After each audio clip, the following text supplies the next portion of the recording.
السلام علیکم ناظرین، ہمارے چینل عقیدہ اہل سنت کو سبسکرائب کیجیے اور ہماری ویڈیو کو لائک کیجیے، کمنٹ کیجیے اینڈ شیئر کیجیے۔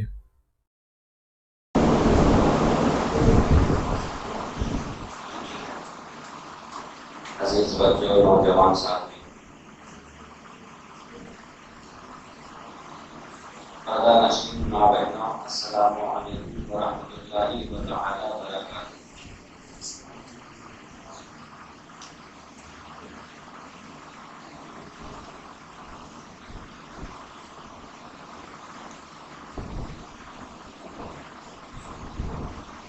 الحمد للہ رب العالمین،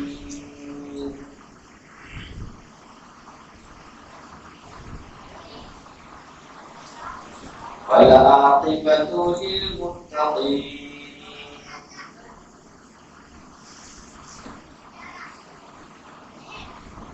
والصلاة والسلام على سيد المرسلين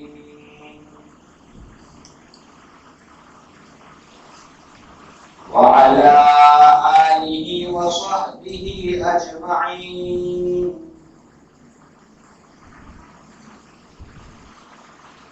وأهل بيته وشهداء محبته أجمعين،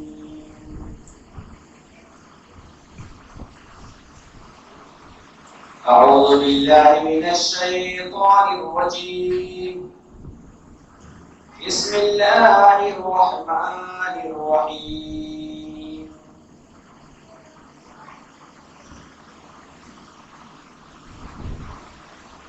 والذي جاء بالصدق وصدق به أولئك هم المتقون۔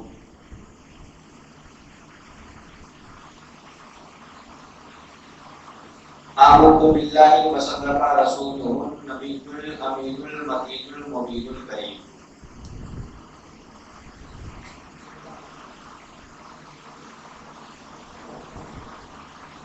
آئیے کچھ عرض و بیشتر سے قبل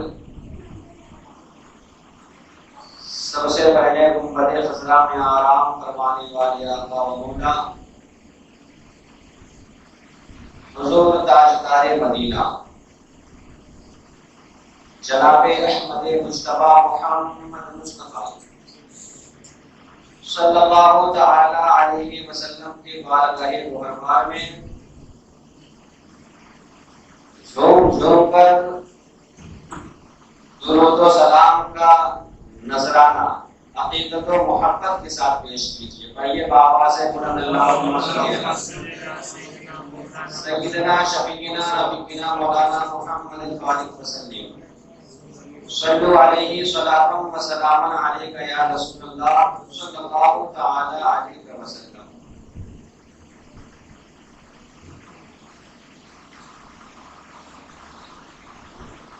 باوقار سامعین کرام،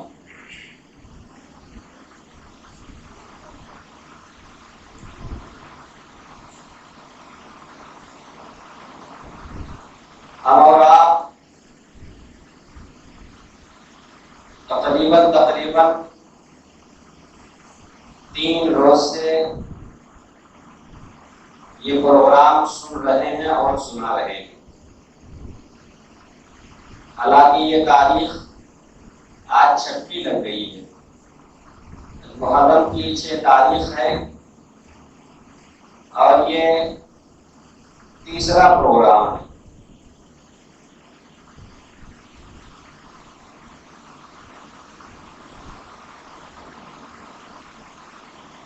میرے بزرگوں اور نوجوان ساتھیوں،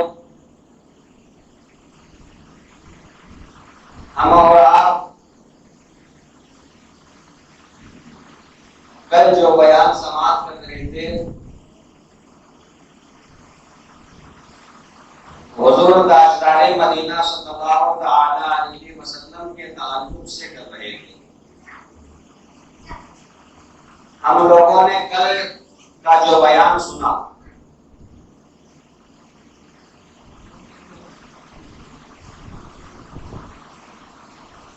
کہ حضور صلی اللہ علیہ وسلم کا وصال